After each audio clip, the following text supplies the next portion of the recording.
پخوا زمانه کې د پاکستان د غرونو ترمنځ یو وړوکی کلی و چې هلته ډېر غریب خلک اوسېدل. دا کلی ډېر ښکلی و خو د ډېر وخت نه باران نه و شوی.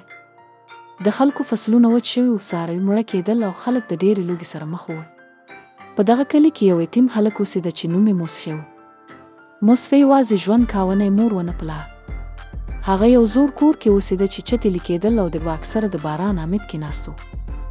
موسی به هره ورځ جومات ته تلو، هلته به یې صفونه پاکول او د خدای نه به یو سوال کاوه: یا الله، زموږ کلي ته باران راوله، خلک ډېر خفه دي، فصلونه وچ دي، زه خو ماشوم یم، خو ته زما دا قبوله کړه.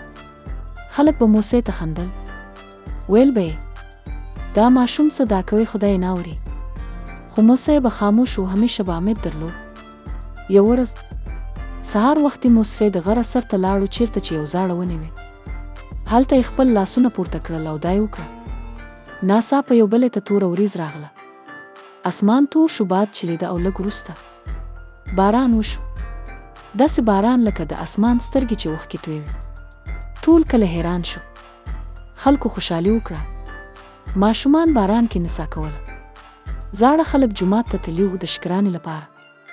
او هر څوک موسی ته راتلل، ویلې دا هلک د الله دوست دی، دا ماشوم خاص دی. راز څه و؟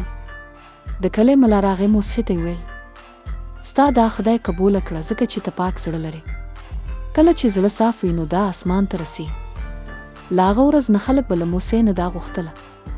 او موسی هغه به خاموشه موسکی و او همیشه به یې ویل زه هیڅ نه یم، هر څه الله کوي.